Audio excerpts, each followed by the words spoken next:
welcome to life. Feeling low, but let's get high.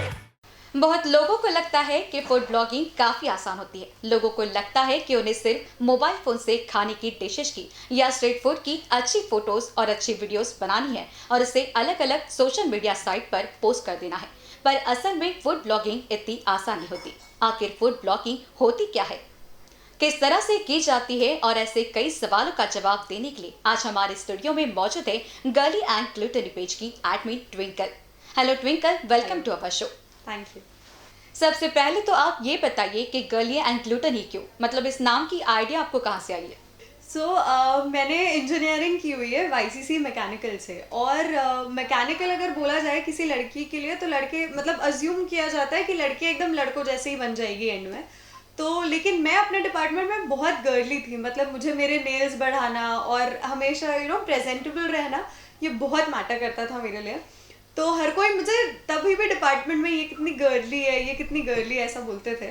तो girly वहाँ से आया। और ग्लुटनी मतलब ग्लुटनी ना 7 सिंस जो बाइबल में लिखे हुए हैं। तो ग्लुटनी एक सिन है, मतलब एक पाप है, जिसका मतलब है वो इंसान जो सिर्फ खाने के लिए जिंदा होता है या जिसे सिर्फ खाने से मतलब है, अतृप्त रहता है हाँ हमेशा। बस तो वैसे नाम आया गर्ली एंड ग्लुटनी। तो जब शुरुआत में तो काफ़ी लोगों को ये प्रोनाउंस करने में बहुत मुश्किल जाता था। अभी मेरे दोस्त मुझे गर्ली एंड ग्लूकॉन डी बोलते हैं, बट ऐसे आया वो नाम। ओके, फूड ब्लॉगिंग के लिए आप आगे कैसे बढ़े? आप किसे अपना इंस्पिरेशन मानते हो, जिसे आप फॉलो कर आगे बढ़े हो? कैसा सफ़र रहा आपका, क्या बताना चाहेंगे? देखिए, जब मैंने शुरू किया था मुझे तो बिल्कुल आइडिया ही नहीं था कि फूड ब्लॉगिंग नाम की कोई चीज़ होती है या मैं मतलब कुछ कर रही हूँ या ऐसा कुछ। तो मेरे केस में ये हुआ था कि मैं बस कॉलेज में थी, हम लोग रोज़ नई नई जगह ट्राई करते थे या डिशेस खाते थे, तो मैं उसकी नॉर्मल एक फ़ोटो लेके स्टोरी पे, इंस्टाग्राम स्टोरी, स्नैपचैट स्टोरी पे डाल देती थी। तो वैसे मेरे कुछ दोस्तों ने कहा, फिर तभी भी वो मुझसे सजेशंस पूछते थे कि अरे मुझे ये खाना है, मैं कहाँ जाऊँ, क्या करूँ। तो फिर मुझे एक दिन किसी ने सजेस्ट किया कि एक काम कर, तो एक दूसरा पेज बना ले, उसके ऊपर सिर्फ खाने का डाला कर, हम उसको फॉलो नहीं करेंगे क्योंकि हमें वो सब देखकर खाने का मन करता है। फिर जब मैंने शुरू किया, जब शायद 1000-2000 फॉलोअर्स हो गए और टाइम बीतने लगा, तब मुझे पता चला कि अच्छा मैं तो फूड ब्लॉगर बन गई हूँ। तब तक तो इस टर्म का भी आइडिया नहीं था और तब तक ज़्यादा फूड ब्लॉगर्स थे भी नहीं, मतलब मैं तो सिर्फ पार्थ, नेहा दी, इन सबको जानती थी। तो मुझे नहीं पता था कि मैं इस लीग में एंटर कर रही हूँ, पर काफ़ी अच्छा रहा सब। ये तो सच में बोल सकते हैं कि आपके पेज को देखकर सच में कुछ ना कुछ खाने का मन करता ही है। और स्पेशली कहाँ है, कहाँ बना है, ये बिल्कुल देखना चाहेंगे। ये कहाँ रहता है, चलो हमें जाना चाहिए, ये सच में होता है। आप कितनी बार खाने के लिए बाहर जाते हैं और रफली आप नए डिशेस पर कितना खर्च करते हैं?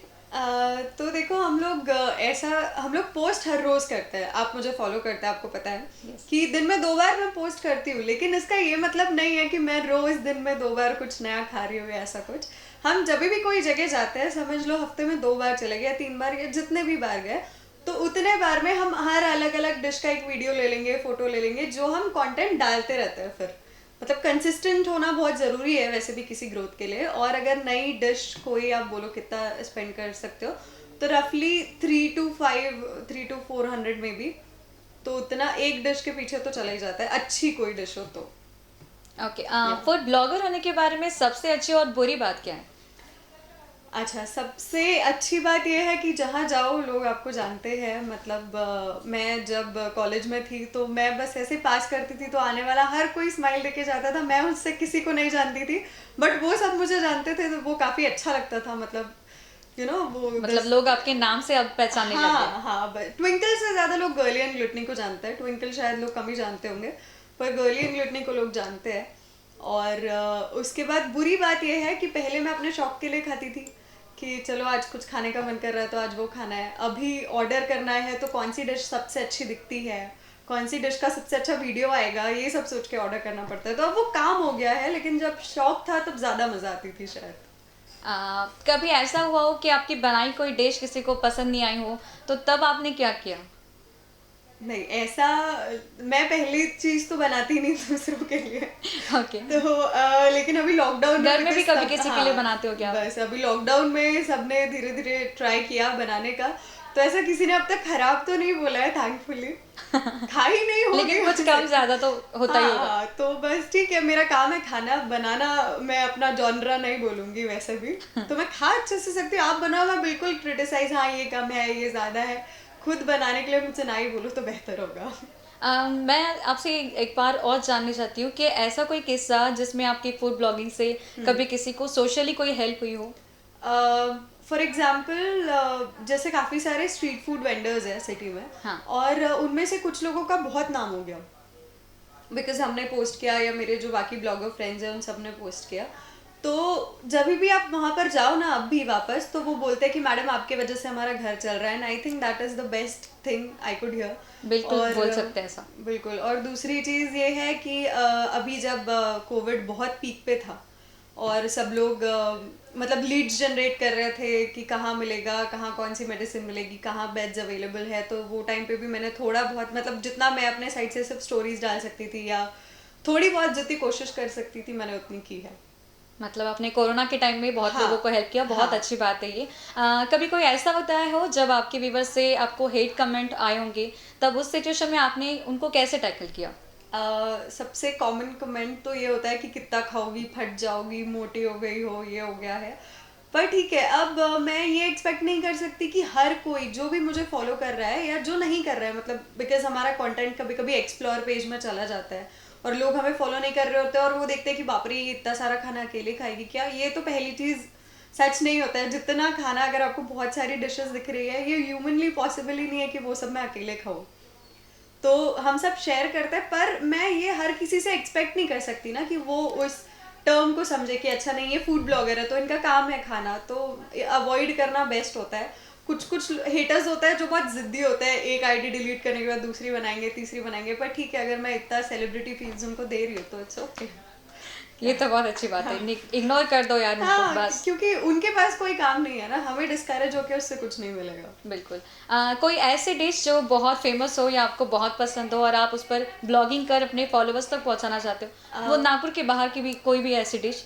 हाँ, तो दिल्ली में ना चाइनीज प्लैटर मिलता है, मतलब एक ही डिश में सब crispy veg, honey chilli potatoes और क्या क्या सारी चीज़ें एक ही प्लैटर में मिलती है। तो I would really like to try it, और आई विश ऐसा कुछ नागपुर में भी जल्दी खुल जाए, तो फिर तो बिल्कुल ही ट्राई करेंगे।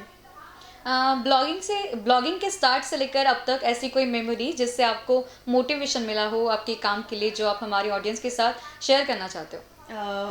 मोटिवेशन का मतलब हाँ वही, अगर किसी की हेल्प हो रही है मेरे वजह से तो इट इज़ मोटिवेशन इनफ। लोगों का मुझे जानना, उनका मुझे अप्रिशिएट करना, जो लोग मुझे जानते नहीं भी है, मतलब जो ट्विंकल को नहीं जानते हैं वो गर्ली एंड ग्लूटनी को जानते हैं, और मैं कहीं भी जाती हूँ तो they are like okay I follow your page, I really like your page. और ऐसा कई बार लोग मुझे स्क्रीनशॉट्स भेजते हैं, मेरे नागपुर के दोस्त जिनको उनके मुंबई, दिल्ली, आगरा के दोस्त बोलते हैं कि ये तेरी दोस्त कितना अच्छा कर रही है, तो ये सब देख के बहुत अच्छा लगता है। और सो वही मुझे एनएमसी ने बुलाया था वैक्सीनेशन प्रमोट करने के लिए यूथ के लिए, फिर वो काफ़ी प्राउड मोमेंट था। मेरे पापा को लेकर गई थी मैं, तो वो भी बहुत खुश थे उस चीज़ से। अचीवमेंट से कोई कम नहीं होगा वो बिल्कुल। हाँ exactly, and even this is an achievement कि मैं यहाँ आ रही हूँ, मेरा इंटरव्यू लिया जा रहा है। So these are the things which you know keep me going and makes me do better. So या जो लोग अचीवमेंट। मैं आपको और पूछना चाहती हूँ कि जो लोग फूड ब्लॉगर बनना चाहते हैं उन लोगों को आप क्या टिप्स देना पसंद करोगे? देखो आजकल ना थोड़ा फूड ब्लॉगिंग का कंसेप्ट चेंज हो गया है। लोगों को ऐसा लगता है कि अगर कोई रेस्टोरेंट बुला रहा है तो फ्री खाना या ये वो। अगर आप शुरू कर रहे हो तो आप इस मोटिव से बिल्कुल शुरू मत कीजिए। आप शुरू कीजिए अगर आपको एक्चुअली इंटरेस्ट है, अगर आपको सच में पसंद है, आप नॉर्मल डाल दीजिए। ग्रोथ तो थोड़ी बहुत किस्मत की भी बात है और मेहनत के ऊपर है। अगर आप मेहनत करते जाओगे, कंसिस्टेंसी रखोगे, मतलब रोज़, जैसे मैंने बताया कि मैं दिन में 2 बार पोस्ट करती हूँ, तो ये मैं 2.5 साल से कर रही हूँ, तब जाके आज मैं इस लेवल पे आई हूँ जो भी बहुत बड़ा नहीं है अभी तक, मतलब बहुत बड़े आगे चढ़ना है। हाँ एग्जैक्टली। सो अगर आप कर रहे हो तो आप कोई फॉल्स मोटिव्स लेके मत चलो। अगर if you really love food तो ये करो, और बिल्कुल बहुत ही अच्छा स्कोप है। ऐसा कोई किस्सा जब आपके रेफरेंस से कोई डिश ट्राई करने के लिए गए हो पर वो उन्हें पसंद ही नहीं आया, तो अब तब आपने उस सिचुएशन में क्या किया? तो ऐसा तो कई बार हुआ है, वो भी मेरे करीबी दोस्तों के साथ ही, पता नहीं क्यों हो जाता है।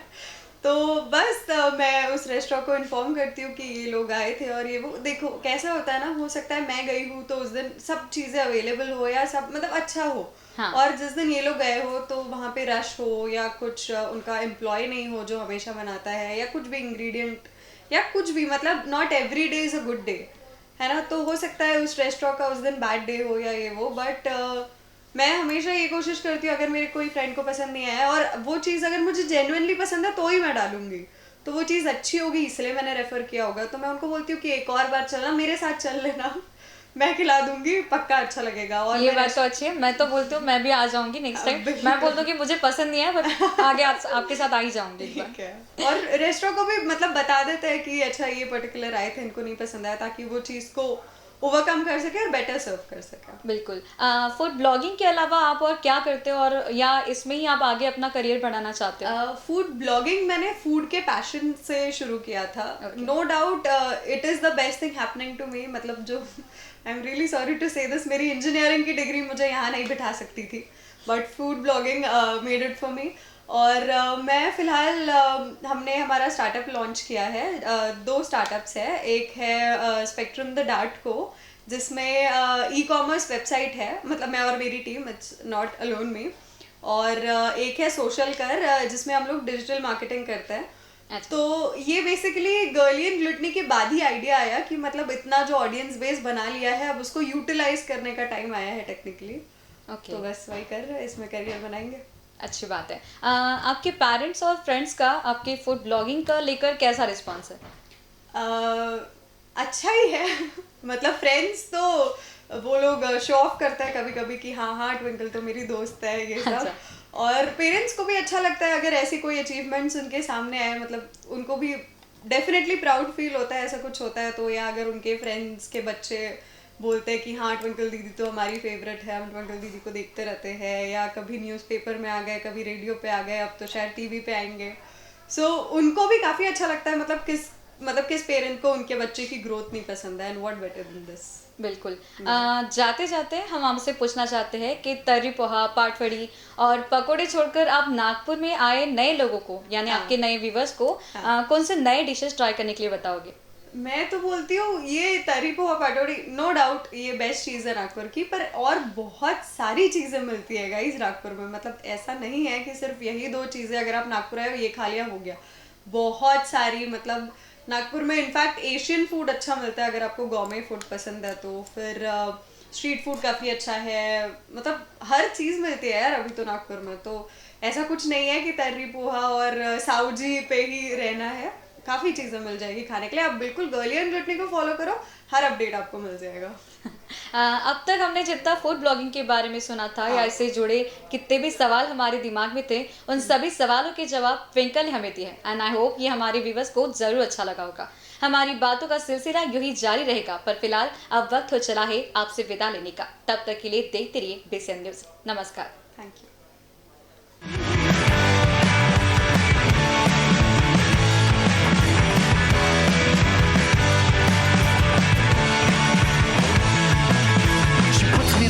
But she opens my eyes, blizzes down my throat, and my world comes to life.